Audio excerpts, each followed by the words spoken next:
내 아이를 소개할 때 여러분은 어떻게 하시나요? 찬찬히 한번 떠올려 보세요. 가장 먼저 아이의 어떤 부분을 소개하실 건가요? 말로 하셔도 되고 종이에 적어 보셔도 좋습니다.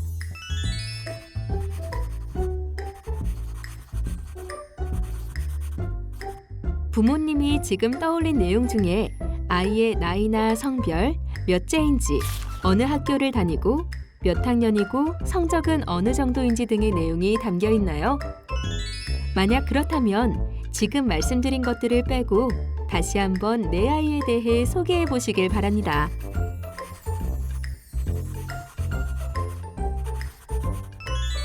어떠신가요? 나이, 성별, 가족관계, 학교, 학년, 성적 등을 빼고 나면 아이의 어떤 면이 보이나요?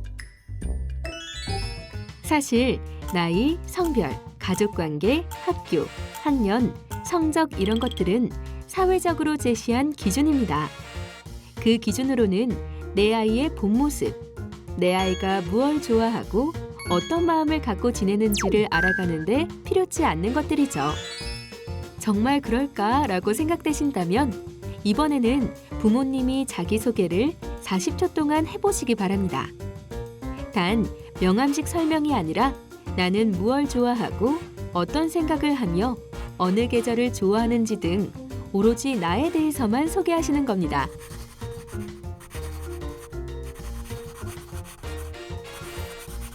해보시니 어떠신가요? 사회적 역할이나 지위를 빼고 오로지 나에게만 집중하며 나를 소개하는 게 쉽지는 않으실 겁니다. 왜 그럴까요? 그건 평소 나를, 내 아이를 있는 그대로 존재 자체로서 바라봐주지 않기 때문입니다.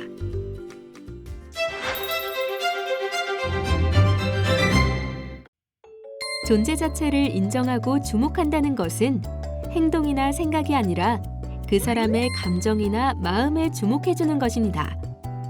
어떤 마음인지, 어떤 느낌인지를 끊임없이 살펴주고 공감해주는 것입니다. 그런데 우리의 일상에서는 어떤가요? 우선 아이가 학교에서 돌아올 때 부모가 건네는 첫 마디는 어떤 말들일까요?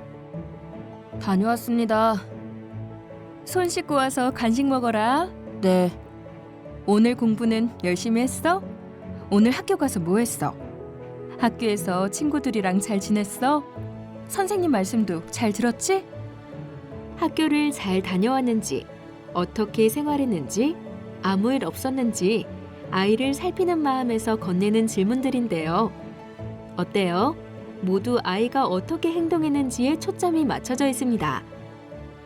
누구라도 이런 질문을 받는다면 학교를 어떤 마음으로 다녀왔고 무엇을 느꼈는지, 어떤 기분 좋은 일이 있었는지 이야기할 수는 없을 것 같은데요. 어떠신가요? 그럼 어떤 말을 하면 좋을까요? 우선 여러분이 아이의 입장에서 내 아이와 같은 나이로 돌아가서 학교에 돌아왔을 때 듣고 싶었던 말을 한번 떠올려 보셔도 좋습니다. 생각나지 않으신다고요? 그럼 이런 말은 어떨까요? 학교는 재미있었니? 기분은 어때? 표정을 보니까 행복해 보이네. 즐거워 보이네.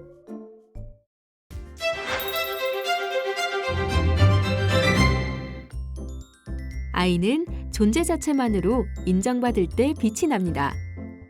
그럼 존재 자체만으로 인정받을 때란 언제일까요? 이 말은 부모인 우리가 아이를 있는 그대로 존재 자체만으로 인정하고 있는지를 떠올려 보시면 됩니다. 언제 내 아이가 사랑스러운가요? 언제 예뻐 보이는가요? 언제 칭찬하게 되나요? 아이로 인해 기뻐한 적은 언제인가요? 내 아이라서 자랑스러웠던 적은 언제인가요? 아이의 성적이 올랐을 때, 부모의 말을 잘 들었을 때, 부모가 바라는 대로 행동할 때, 부모가 원하는 대로 자라주었을 때, 부모가 시키는 대로 잘 따라와 줄 때는 아니었나요? 우리는 누구나 인정받기를 원하며 살고 있습니다. 남녀노소 누구에게나 인정 욕구가 있습니다. 모든 게 첫 경험인 우리 아이들은 어떤가요? 누구보다 부모에게 인정받기를 원합니다. 그래서 아이들은 놀고 싶어도 꼭 참습니다. 하기 싫어도 공부를 합니다. 부모가 싫어하는 것을 하지 않으려고 애를 씁니다. 그래야 부모님이 칭찬해 주시니까요. 관심을 가져주시니까요. 사랑해 주시니까요. 좋아해 주시니까요. 야단맞지 않으니까요. 아이들은 정말 부모님의 기대에 따라 늘 무언가를 해야만 인정받을 수 있고 주목받고 사랑받을 수 있는 존재인가요? 아이가 갓 태어나던 순간 어떤 마음이었는지 잊으셨나요? 건강하게만 자라다오 라고 빌었던 그 마음은 어디에 있나요?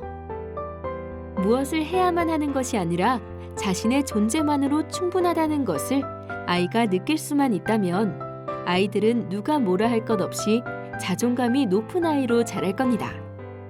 왜냐하면 내가 무엇을 하든 든든하게 나를 인정해주고 지지해주는 내 편, 부모가 있으니까요.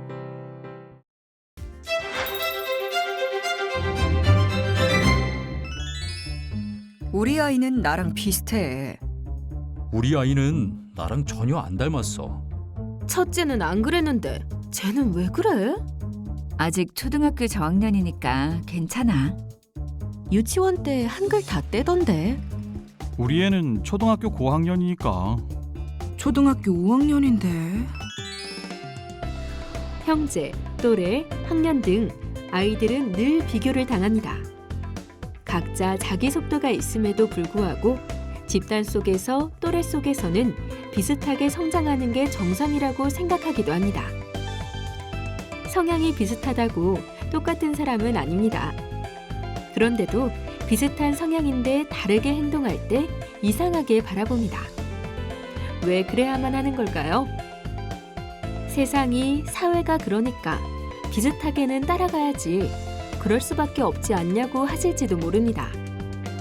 세상이 사회가 그렇다고 부모인 우리가 내 아이를 한 존재가 아닌 무리 속의 일부로 비교의 대상자로 포함시키는데 앞장서지는 말았으면 좋겠습니다. 비슷하지만 다른 존재로 내 아이가 할 수 있는 것, 나아가야 할 속도는 다르니까요.